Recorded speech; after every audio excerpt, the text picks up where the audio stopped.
بسم اللہ الرحمن الرحیم۔ محرم الحرام اسلامی کیلنڈر کا پہلا مہینہ ہے۔ اس کا معنی ہے حرمت والا مہینہ، اور مہینوں کی یہ تعداد اور گنتی اللہ رب العزت کی طرف سے مقرر کردہ ہے، یہ خود سے نہیں بنا لی گئی۔ قرآن مجید میں سورہ توبہ کی آیت نمبر 36 میں اللہ رب العزت ارشاد فرماتا ہے، ترجمہ: بے شک مہینوں کی گنتی اللہ کے نزدیک 12 مہینے ہیں اللہ کی کتاب میں، جب سے اس نے آسمان و زمین بنائے، ان میں سے 4 حرمت والے ہیں۔ یہ سیدھا دین ہے، تو ان مہینوں میں اپنی جان پر ظلم نہ کرو اور مشرکوں سے ہر وقت لڑو جیسا وہ تم سے لڑتے ہیں، اور جان لو کہ اللہ پرہیزگاروں کے ساتھ ہے۔ ویڈیو میں آگے بڑھنے سے پہلے آپ سے درخواست ہے کہ ہمارے چینل کو سبسکرائب کر دیں تاکہ اس طرح کی انفارمیٹیو ویڈیوز آپ تک بآسانی پہنچ سکے۔ محترم ناظرین، 3 مہینے حج کے، ذی القعدہ، ذی الحج اور محرم، جس میں قافلے حج کے لیے آتے اور جاتے تھے، اور چوتھا مہینہ رجب، جس میں عموماً لوگ عمرے کے لیے گھروں سے نکلا کرتے تھے۔ آیت مبارکہ میں ظلم نہ کرو یعنی گناہ نہ کرو، ایک دوسرے کے ساتھ زیادتی نہ کرو، قتل و غارت نہ کرو، جنگ و جدل سے سختی سے منع فرمایا گیا ہے۔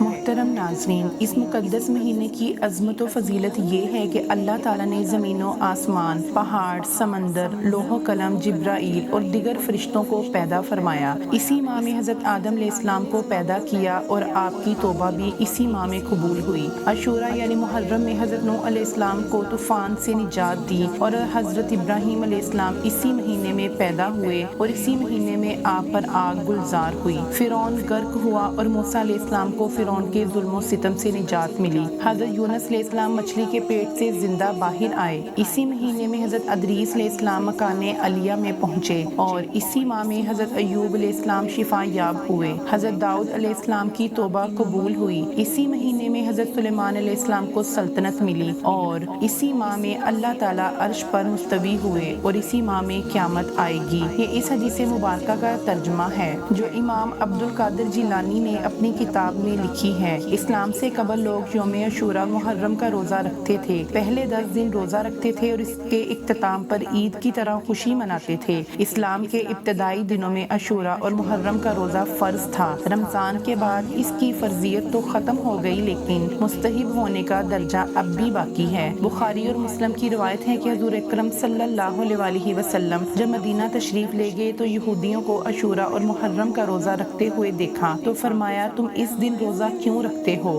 انہوں نے جواب دیا کہ یہ ہماری نجات کا دن ہے۔ محترم ناظرین، اس دن اللہ تعالیٰ نے بنی اسرائیل کو فرعون سے نجات دلائی تھی، تو موسیٰ علیہ السلام نے اللہ تعالیٰ کے حضور شکرانے کا روزہ رکھا۔ آپ صلی اللہ علیہ وسلم نے فرمایا کہ حضرت موسیٰ علیہ السلام کے ساتھ ہم تم سے زیادہ موافقت رکھتے ہیں، اس لیے آپ صلی اللہ علیہ وسلم خود بھی روزہ رکھتے اور صحابہ کرام کو بھی روزہ رکھنے کی تلقین فرماتے تھے، لہٰذا 10ویں تاریخ کو روزہ رکھنا بہت بابرکت ہے۔